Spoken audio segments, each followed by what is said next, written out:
I want to take a moment to explain why I'm still going to do songs and music and whatever like that. Like, I come from a different spot in my human heart than the media that's out there now. So even if I do a song about sex, even if it's comical and perverted, what we call perverted, it's coming from a spot of love to appeal to a certain different kind of mind that won't listen to somebody who talks goody-goody. And because they will look at it as goody-goody, and to them that's negative. And it's not, but well, goody-goody is people that are following something that they don't really know, but push it on other people. You know what I mean? Like, I'm not following anything that I know. I'm leading in a way that I've always meant to, that we've always meant to, that everyone means to. Like, everyone in every body of every form is trying to do what I'm doing.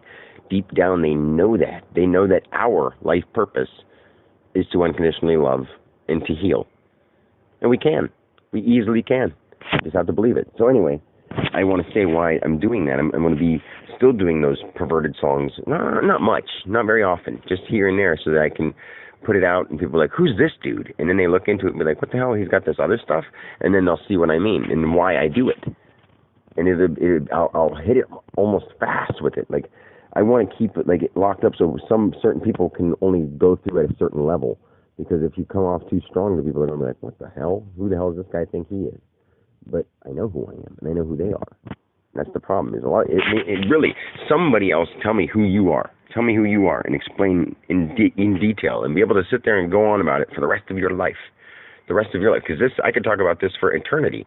So however long my body vehicle lasts, which I think is going to be a damn long time. Like, I honestly believe it's going to be 318 years, or 381 years, or maybe 183 at the least. But that, in order for that to happen, I have to start learning anatomy and how to preserve the human body in positive ways, not in negative ways that cut costs and are time consuming. Who cares about costs anymore? Let's work together and use things in a positive way, dispose of waste in a positive way, learn from the earth and from gases and from the universe how we can dispose of toxic, so-called toxic things in a positive way. We found out how we can do it. Where can we put this to make this okay? Where will you be okay with us putting this? Ask that. Has anyone ever thought of doing that? No. Well, why don't we? Where do we put this stuff? Where do we put this garbage that we have to get rid of it in a positive way? May we have one big burn and get rid of this all, and you can rain down into the soil, and we'll use that to plant more positive things. We'll burn it, and we'll praise the Lord that we're, cleansing the earth of all its toxins, and we're burning them and getting rid of them, not to be mean to them, but to move them on to their next beautiful phase, because now we're going to make something beautiful. I know it sounds so weird, but you put that kind of love into something with 1 billion people, yes, it will happen. I tell you, I know it will. I've seen that outcome too. I've seen so many outcomes of so many different, this game has been played so many times. It's like a board game, and we just call it history.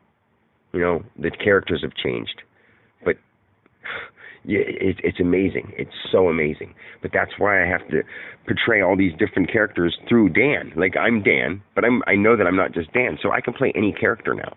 I won't lie to people. I won't manipulate people. But anything you do to get somebody to follow you is a sort of a form of manipulation. But if it's in a positive way, it's not quite manipulation. But everything that everyone does or thinks leads them back to a positive thing. So when people kill somebody, something they did in their life led them down a path to do that, so it would lead them somewhere else for a lesson of some sort. I know that sounds weird, but that's really all it is. And nobody means to hurt anybody. From the time they started living, they didn't go out to kill. Life led them to that for some odd reason. We don't have an explanation yet. I mean, that's not my goal, is to explain why people murder. We know that some people do it just because they're pissed off in the moment, but it's not that simple. What throughout their life built them up to the point where they thought it was okay to react that way? We don't know. That's the part we don't know. So there's nothing fully known. We just sort of vaguely think we know. And, because this guy's got a PhD, he knows more than I do. No, that's not true at all. It's all about certain situations, yes, but doesn't about the whole vast majority. I would say I know a little bit more than everybody else, people, but that's not. I don't care. I don't care if I know more than everybody else. If I can't explain what unconditional love is and actually get it through people and not just sound, ooh, that sounds creative. If it only just sounds creative to people, I don't care. If I can't touch the hearts of others and let them see where we are from and what we are, then it's pointless to know that I know more. Knowing more means nothing. Wisdom doesn't make somebody happy. Sharing love and joy and sharing that wisdom is what makes a person truly happy when they become unconditional love. I'm still pinging, by the way. Anyway, now I'm going to go in and do my stuff. Love you. Bye.